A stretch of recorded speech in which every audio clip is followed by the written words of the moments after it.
Assalamualaikum warahmatullahi wabarakatuh. Perkenalkan, nama saya Sri Lestari. Saya ketua kelompok dari kelompok 2. Saya dan teman-teman saya ingin mempresentasikan hasil kerja kami yang berjudul Ruang Lingkup Akuntansi. Warahmatullahi wabarakatuh. Perkenalkan, nama saya Raffi Radian Farhezi dari kelas Manajemen Ekonomi, dan saya ingin menjelaskan tentang ruang lingkup akuntansi. Akan saya jelaskan. A. Sejarah perkembangan akuntansi. Kita dapat membedakan dalam 4 hal berikut ini. 1. Sejarah lahirnya praktek akuntansi dalam kehidupan manusia. Pada hakikatnya, praktik pencatatan akuntansi sudah dimulai sejak terjadinya transaksi bisnis, bahkan sejak terjadinya transaksi kehidupan sosial manusia. Pada tahun 2200 sebelum Masehi telah dikenal dua jenis, yaitu akuntansi yang pertama jenis koin dan akuntansi yang kedua berjenis token. 2. Sejarah sistem pencatatan akuntansi. Sistem pencatatan akuntansi pertama kali ditemukan pada tahun 1494 oleh Lucas Paciolo dan seorang ahli matematika berkebangsaan Italia.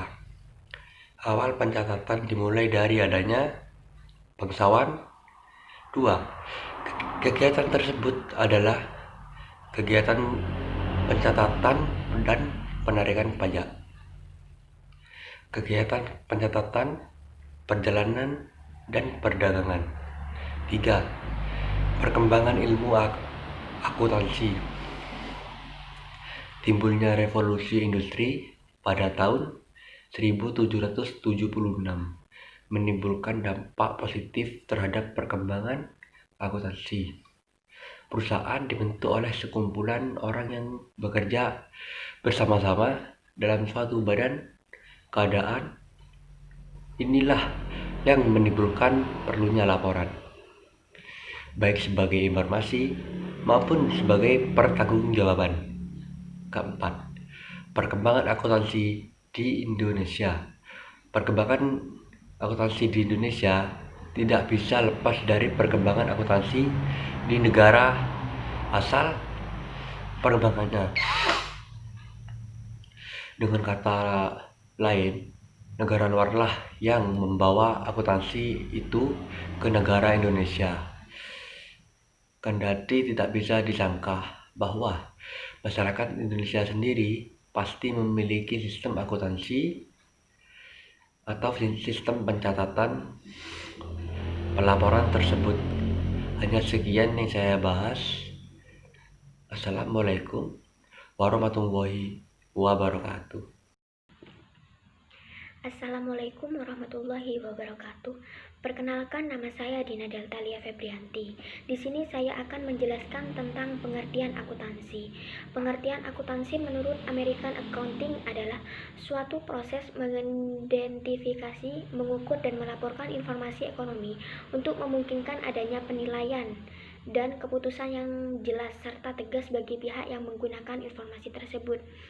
Peneliti akuntansi bukan hanya sebagai suatu proses seni dan seperangkat pengetahuan, tetapi ada juga beberapa ahli yang berpendapat sebagai pengertian akuntansi dapat ditinjau dari beberapa aspek. Yang pertama, akuntansi sebagai ideologi. Yang kedua, akuntansi sebagai bahasa.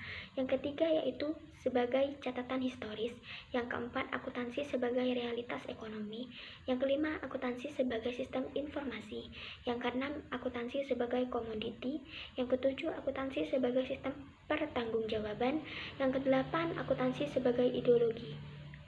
Yang pertama yaitu akuntansi sebagai ideologi, merupakan bahwa akuntansi merupakan alat untuk melegitimasi keadaan dan struktur sosial, ekonomi, serta politik. Yang kedua yaitu akuntansi sebagai bahasa. Akuntansi sebagai bahasa ini dapat berbicara atau berkomunikasi sendiri tentang suatu perusahaan atau organisasi yang dilaporkannya. Yang ketiga, akuntansi sebagai catatan historis.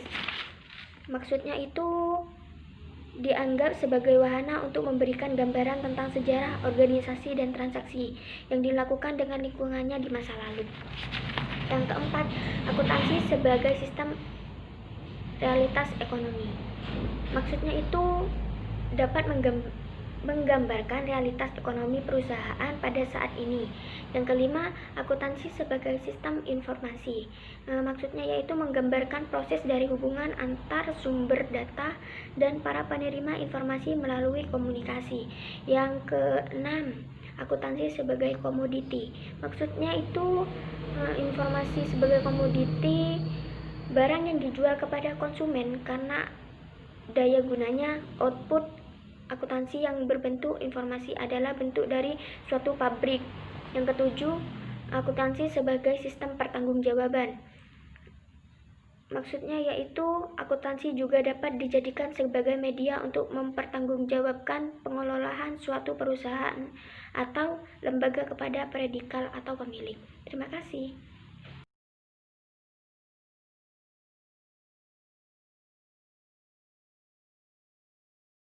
Assalamualaikum warahmatullahi wabarakatuh. Saya di sini akan menjelaskan tentang pekerjaan akuntan. Ada berbagai pekerjaan yang dilakukan oleh seorang akuntan, yang secara garis besar dapat dikelompokkan menjadi 4 bagian. Yang pertama, akuntan publik atau akuntan eksternal. Akuntan publik adalah akuntan independen yang memberikan jasa-jasanya atas dasar pembayaran tertentu. Yang kedua, ada akuntan manajemen atau akuntan internal.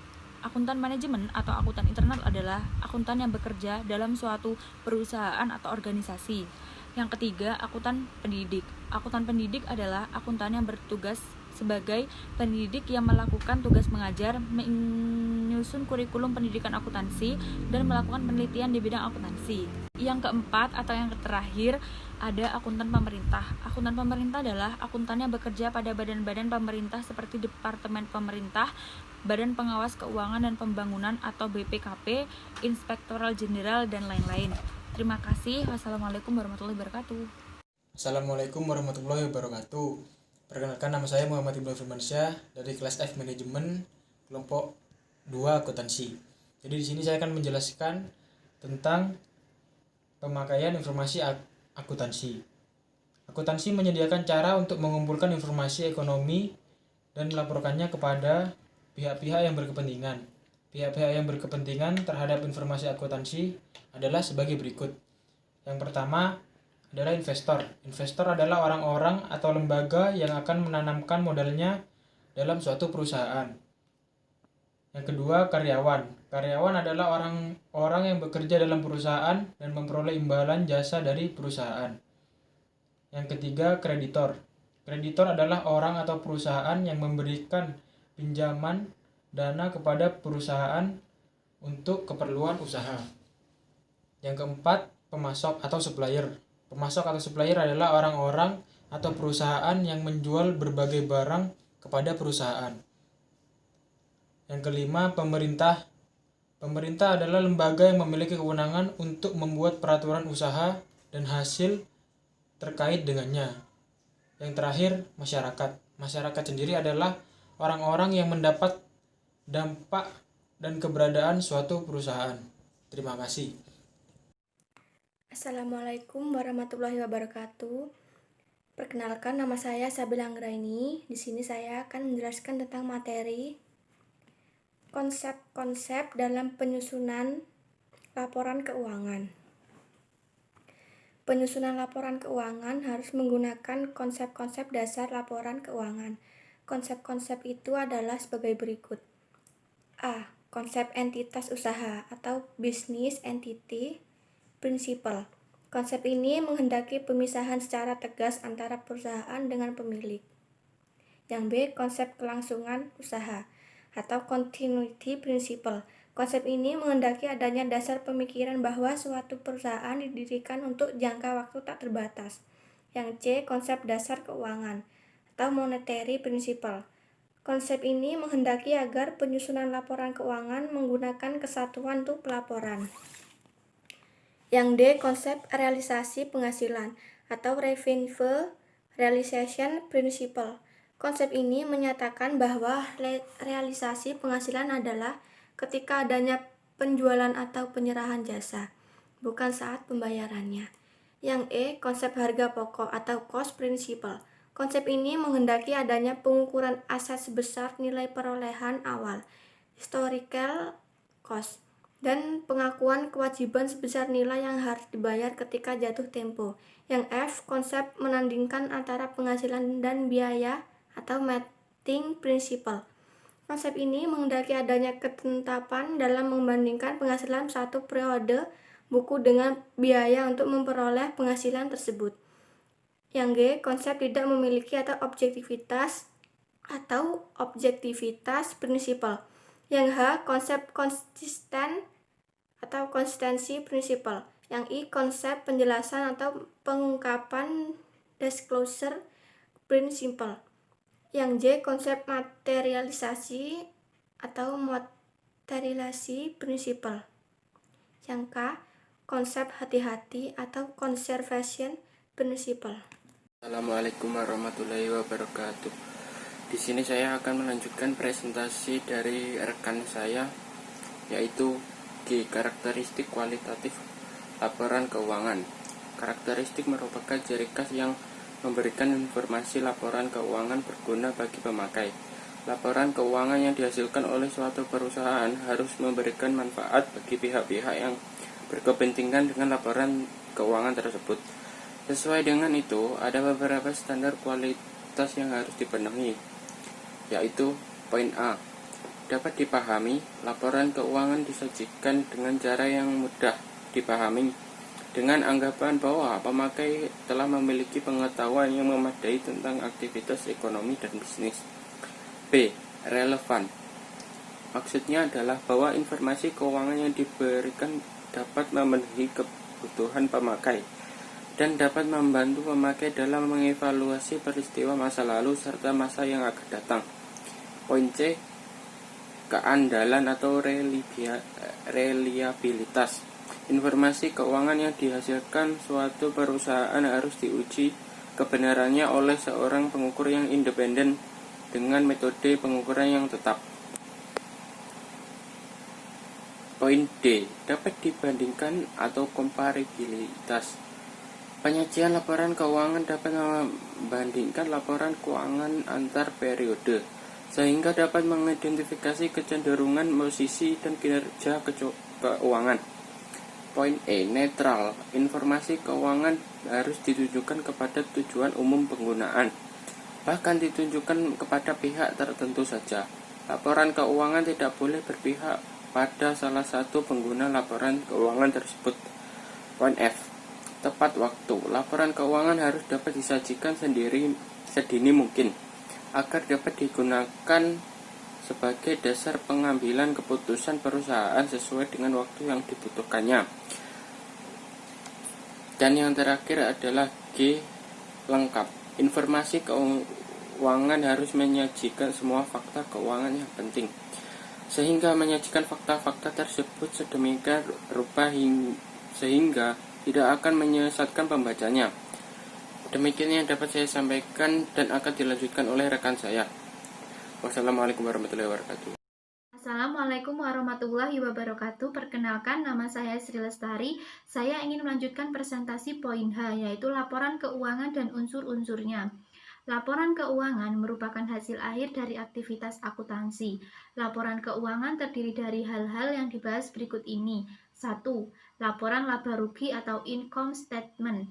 Laporan laba rugi adalah laporan yang menunjukkan kemampuan perusahaan atau entitas bisnis dalam menghasilkan keuntungan pada suatu periode waktu tertentu. Dengan demikian, format laporan laba rugi secara sederhana sebagai berikut. Yang pertama, pendapatan, kedua, beban, yang ketiga, laba atau rugi.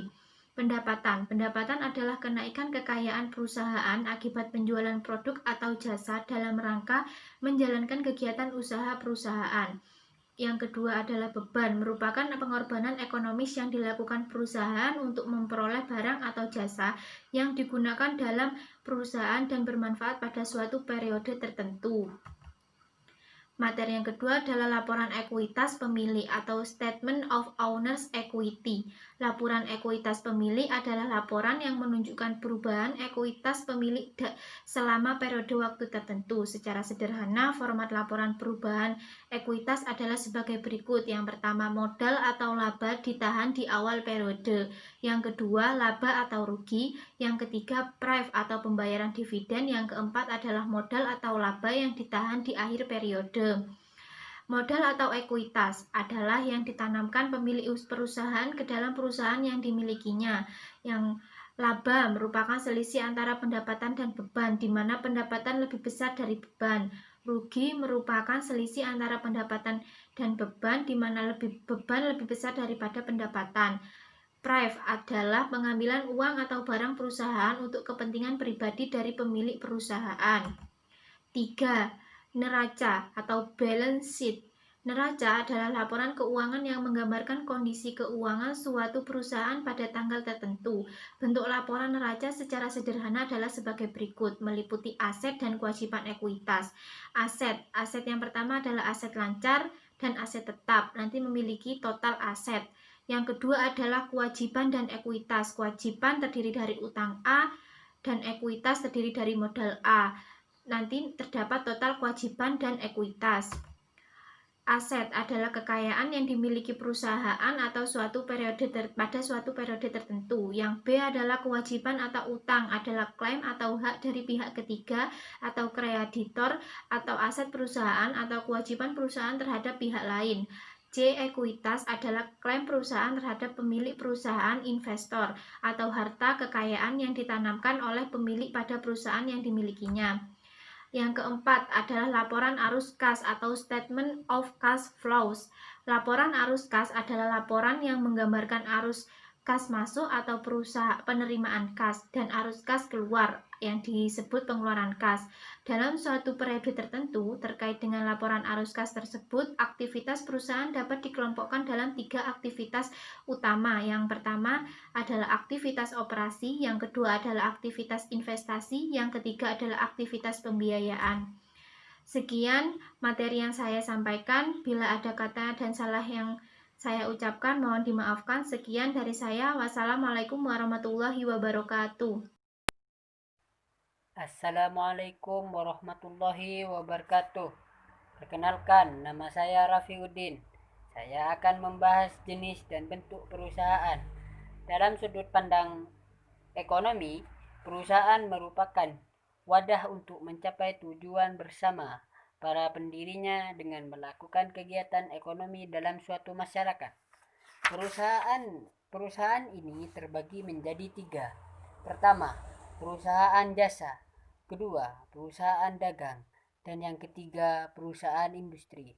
Perusahaan jasa satu perusahaan yang bergerak dalam bidang penyediaan berbagai pelayanan yang memberi kemudahan, kenyamanan atau kenikmatan kepada masyarakat, seperti contoh perusahaan telepon dan perusahaan hotel. 2. Perusahaan dagang. Perusahaan dagang adalah suatu perusahaan yang bergerak dalam bidang pembelian dan penjualan produk tanpa mengelola atau mengubah sifat produk tersebut. Yang ketiga, perusahaan industri.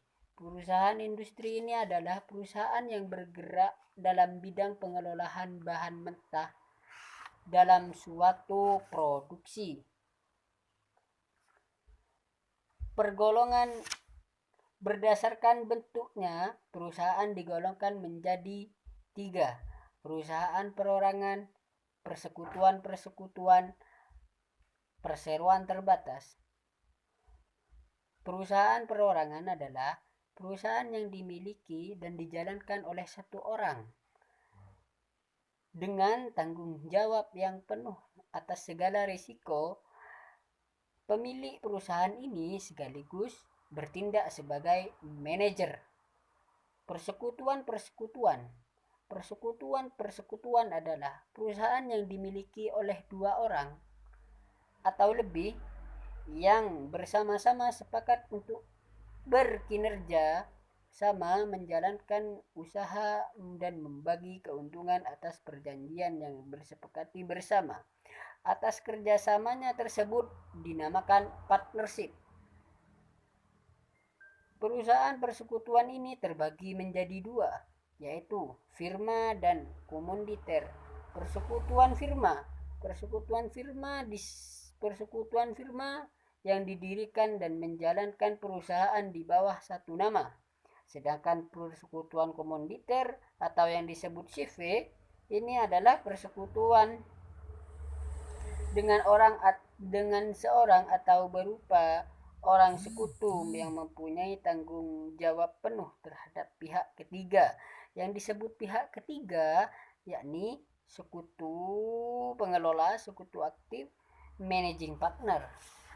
Dan yang ketiga, perseroan terbatas.